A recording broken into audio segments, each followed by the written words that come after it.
Yeah, hello and welcome to another update video about Ethereum. So Ethereum, not too much has happened since the last update video. Nevertheless, we are continuing to be here in a range, yeah, and we go and take a look at that in a minute. First of all, we'll start with the little bit of the chart history here. For the last couple of weeks, we've been pretty much here moving in what we could call a first impulse to the upside, yeah, a wave one, and then we are coming down in a wave two in an ABC corrective wave pattern, and now the market needs to decide how we carry on.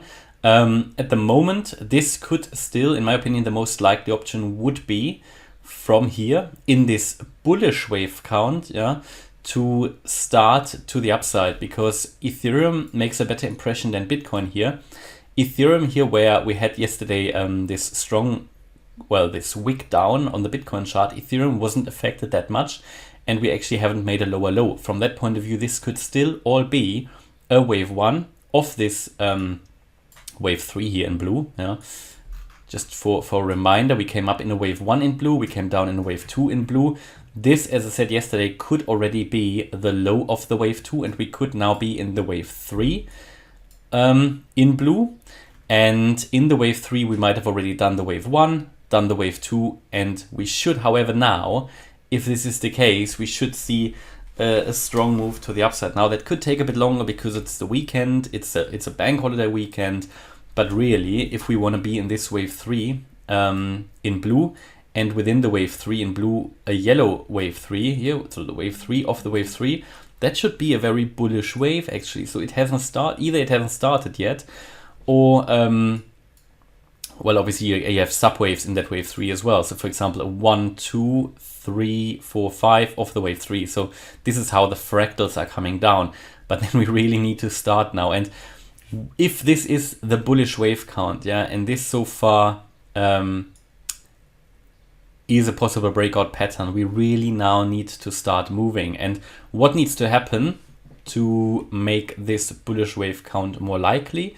Well, in the first instance, we need to break out of the range. You can see that we are in a range between 1,030 and pretty much 1,080 US dollars. So a move above or below that range would push the price, in my opinion, further into that direction. So it is a possible breakout pattern here that can also be traded for anyone who wants to do short-term trading. So obviously a clear range here, and a breakout out of that range could be a trade setup either way, okay? Because we don't know in which direction it will break out. So we can only react to the market. That is what you can do. And you're looking for an advantage in the market. And one possible trade setup would be to trade that breakout, okay? Well, to the upside, if this is the bullish wave count, a wave three would need to break above that $1,080 level, but then also here, very important, that resistance area here and here above 1,114. If we do that, I think the target is here around that wave B high, so around 1,220, and then there will probably be a wave four to the downside, a wave five to the upside. That, however, would then need to go through this red resistance area between 1255 and 1280. So this continues to be a structurally very, very relevant high. As long as we're not above that, there is still significant downside pressure, and without a problem, we could continue to head further down and make a lower low below $880. So all we do at the moment is to explore here a possible breakout pattern. We can count it like that, but as I said, the longer this takes, the less likely it will be. And overall, you can see here on the chart also a head and shoulders pattern emerging. Yeah, with the neckline here around $1,030. Maybe we could go down to $1,000, but a drop below $1,000, in my opinion, would take us again down here to 880, and then we'll probably make another lower low as well. So this is sort of still what is primarily on the radar, since we have not managed to break out of this resistance area here. This is a clearly very, very important level, a structurally very important level, also from an Elliott Wave point of view, clearly important level. So at the moment we are in this range. A breakout either way could be traded short term as a trade setup, but I would encourage you to use a stop loss in the current environment. If you do short-term trading anyway, you should always use a stop loss, especially if you do shorting, yeah, because always remember the downside potential when you do shorting is limited, the upside potential is unlimited, and that could crash your whole account if you don't use a stop loss when you're doing short trading. And this is where we are currently, yeah. And let's take a look maybe on the indicators, how they have developed here on the daily chart. Would they be rather bullish or bearish? Overall, just zooming out here a little bit from a higher level point of view, this could also become, yeah, some kind of a triangle and a longer range move, yeah. So we've seen that in the last bear market, or in the last crypto winter, that we've seen very long sideways movement. And you know, if we go bullish from here or have another lower low, either way, you know, I can't tell you how long that will take. Unfortunately, TA cannot really give us a clue how long a movement takes. So even if we, for example, already are here in some kind of a bullish wave count, this could still stretch out for a few more weeks. Yeah, we need to be aware of that, which is not great.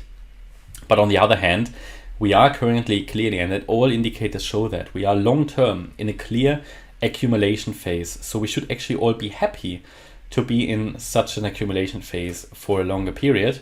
I know there is this paradox in the financial markets that people always want to buy expensive for some reason, whereas in the supermarkets, you always try to buy cheap. But for some reason in financial markets, we're always trying to sell when it's cheap and we're buying when it's expensive. So it's a bit of a paradox in the financial markets. Think about it. So the longer we are in such an accumulation phase, we should be very, very happy about it. I know people get frustrated about it, but actually thinking about it, it is much better, isn't it? If you're in here this phase for maybe another few months, and then we start to move up, because it gives everybody the possibility to accumulate a little bit more, because that's the best way to play this game long term, in my opinion. We need to have patience in this market, and then accumulation is now, and everybody who historically accumulated in sort of these historical accumulation phases that many indicators are showing is very well off today, or would have been had that person sold also based on those indicators, like for example the rainbow chart. Yeah, that is just one example. So this is currently here clearly accumulation phase. If we drop another 40-30% from here, looking at the bigger picture, yeah, from where we're actually coming from, this is not that much of a drop from where we are coming from. Yeah, if we now here we come from around $5,000, yeah, and if we now drop from 1,000 to 600, compared to that whole movement, that is not a lot. Of course, taking now as a baseline, that is a lot, but taking the $5,000 as a baseline, that is not that much. And given the higher level target for Ethereum in the next larger wave up, which should take us above $8,000, yeah, in the wave 3, it is also not that significant, you know, because you will never reach the lowest low anyway. You will never be able to buy at the lowest point here unless you are extremely lucky. But overall, the best you can do is to get, if you have a long-term perspective, you can get a low as possible average buying price if you're dollar cost averaging. But of course, there are different strategies. You know, you might just do short-term trading. That's fine as well. That is just one possible strategy. But clearly, we are not in an established uptrend yet. If we start to move into an uptrend, we are in the very early stages. We're in the very early stages, and we are in such an early stage that we cannot really confirm yet if we are in an uptrend or not. And this is unfortunately one of the phases that you get in charts, where you have a possible reversal point, a possible trend reversal. And again, we can see first attempts to reverse the trend, but we need to break that structural level first. Okay, and that is my view about Ethereum. Hopefully you liked the update. If you did, please hit the like button, leave a comment and subscribe. And if you really like the content, check out the channel membership. Thanks a lot for watching. Bye-bye.